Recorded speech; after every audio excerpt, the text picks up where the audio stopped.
Assalamualaikum warahmatullahi wabarakatuh. Di sini kami akan menjelaskan tentang materi kepemimpinan tema 4. Selanjutnya saya akan memperkenalkan diri dan memperkenalkan nama anggota kelompok saya. Saya sendiri Muhammad Fikri Aikal, ada Mutia Nabila Putri dan Anbar Fauzia.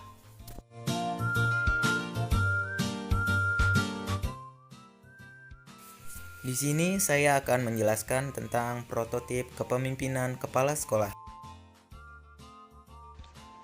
Yang pertama ada pengertian kepemimpinan. Kepemimpinan adalah suatu proses kegiatan dalam menentukan dan mencapai suatu tujuan yang diinginkan secara bersama atau organisasi, dengan menggerakkan dan mempengaruhi orang agar bersedia melakukan sesuatu pekerjaan yang profesional. Kepemimpinan merupakan kemampuan untuk mempengaruhi suatu kelompok untuk mencapai tujuan. Yang selanjutnya, model kepemimpinan. Model kepemimpinan dapat ditelah dari berbagai sudut pandang dan tergantung pada konsep model kepemimpinan yang menjadi dasar berpijaknya. Model yang beraneka ragam akan menghasilkan serta menunjukkan berbagai teori maupun pendekatan-pendekatan yang bermacam-macam. Sebuah kepemimpinan kepala sekolah akan efektif sangat dipengaruhi oleh model kepemimpinan terhadap para bawahan. 4 model kepemimpinan tersebut yaitu yang pertama ada model instruktif. Model ini terjadi pada saat bawahan tidak mampu menjalankan tugas dan tidak mau atau takut mencoba sesuatu yang baru, sehingga harus menjalankan peran mengarahkan yang sangat besar dan memerintahkan apa yang harus dilakukan para bawahan. Di dalam model instruktif ini terdapat ciri-ciri. Yang pertama, memberikan pengarahan secara spesifik tentang apa, bagaimana, dan kapan kegiatan dilakukan. Kedua, kegiatan lebih banyak diawasi secara ketat. Yang ketiga, kadar direktif tinggi. Keempat, kadar suportif rendah. Yang kelima, kurang dapat meningkatkan kemampuan pegawai. Yang keenam, kemampuan motivasi pegawai rendah dan tingkat kematangan bawahan rendah. Model yang kedua ada model konsultatif. Model ini terjadi pada saat bawahan memiliki kompetensi yang kurang, namun mereka memiliki keinginan untuk bekerja yang kuat dan mau mencoba hal-hal yang baru. Untuk mengetahui lebih spesifik tentang gambaran model kepemimpinan yang dimaksud, terdapat ciri-ciri sebagai berikut. Yang pertama, kadar direktif rendah. Yang kedua, kadar suportif tertinggi. Yang ketiga, komunikasi dilakukan secara timbal balik. Yang keempat, masih memberikan pengarahan yang spesifik. Yang kelima, pimpinan secara bertahap memberikan tanggung jawab kepada bawahan atau pegawai, walaupun bawahan masih dianggap belum mampu dan tingkat kematangan bawahan rendah ke sedang. Model selanjutnya ada model partisipasif. Pada model ini, bawahan memiliki kompetensi yang tinggi, tetapi mereka enggan atau memiliki perasaan tidak aman untuk melakukan pekerjaan tersebut. Model kepemimpinan yang cenderung sebagaimana yang dimaksud mempunyai ciri-ciri sebagai berikut. Yang pertama, pimpinan melakukan komunikasi dua arah. Yang kedua, secara aktif mendengar dan respon semua kesukaran bawahan. Yang ketiga, mendorong bawahan untuk menggunakan kemampuan secara operasional. Yang keempat, melibatkan bawahan dalam mengambil keputusan. Model selanjutnya yaitu model delegatif. Pada model ini, karyawan memiliki kompetensi dan juga komitmen yang tinggi untuk menyelesaikan tugas sehingga pemimpin dapat melakukan pendelegasian pekerjaan kepada para bawahan. Akibatnya, para pemimpin dalam situasi ini memiliki fokus terhadap pekerjaan dan hubungan kerja yang rendah dengan bawahannya. Model kepemimpinan sebagaimana yang dimaksud mempunyai ciri-ciri sebagai berikut. Yang pertama itu memberikan pengarahan bila diperlukan saja.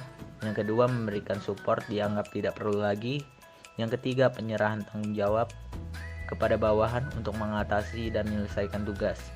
Yang keempat, tidak perlu memberikan motivasi. Tingkat kematangan bawahan sangat tinggi secara umum baik diketahui maupun pengamatan para ahli seorang pemimpin dalam melakukan proses.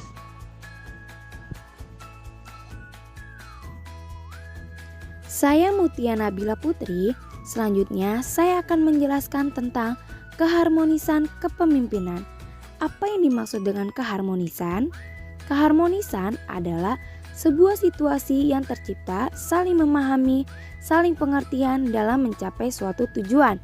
Dalam konteks lembaga pendidikan, keselarasan dan keserasian sangat diperlukan untuk mencapai suasana kerja yang lebih baik demi tercapainya tujuan lembaga pendidikan tersebut.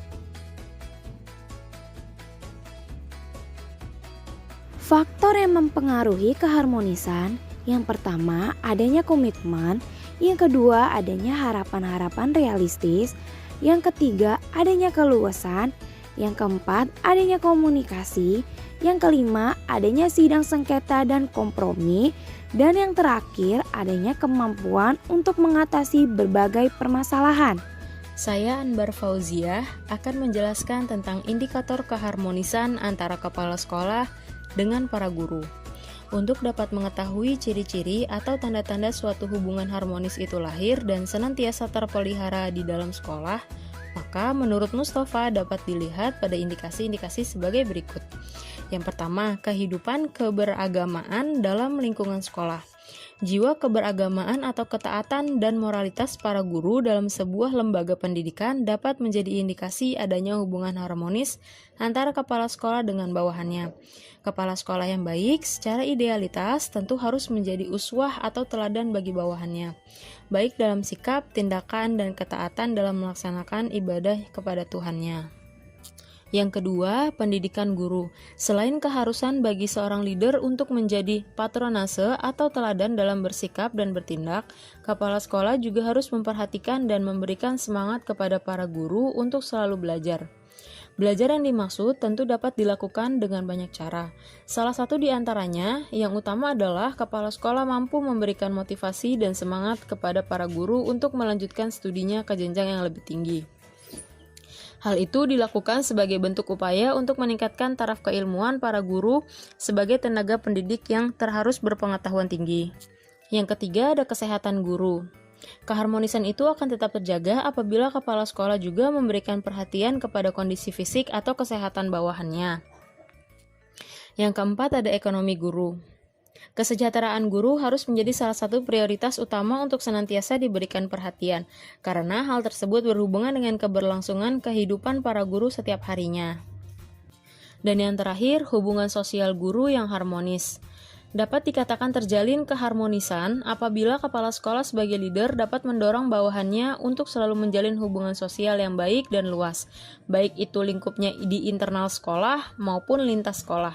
Oleh karena demikian, kepala sekolah harus mampu memfasilitasi para guru untuk menjaga tali silaturahim dengan sesama guru, warga masyarakat di sekitar sekolah, dan mempererat hubungannya dengan wali murid agar terjalin kerjasama yang efektif untuk membangun kejiwaan dan kecerdasan siswa. Selanjutnya, saya akan menjelaskan tentang upaya-upaya untuk mewujudkan keharmonisan. Menurut Gunarsa, suatu hubungan harmonis akan lahir antara sesama guru dan kepala sekolah apabila melakukan dan memperhatikan hal-hal sebagai berikut. Yang pertama, menghadapi kenyataan. Yang kedua, penyesuaian timbal balik. Dan yang ketiga, latar belakang suasana yang baik. Nah, keharmonisan dapat ditempuh dengan langkah-langkah sebagai berikut. Yang pertama, saling mengenal. Kedua, adanya kasih sayang. Yang ketiga, saling menghargai. Yang keempat, nilai pekerjaan. Yang kelima, usaha menyenangkan pihak lain. Yang keenam, berusaha menyelesaikan masalah bersama. Yang ketujuh, saling memberikan kepuasan. Yang kedelapan, toleransi antar sesama. Dan yang kesembilan, kejujuran. Kesepuluh, menyembunyikan aib sesama. Dan yang terakhir, kesetiatemanan dan keadilan.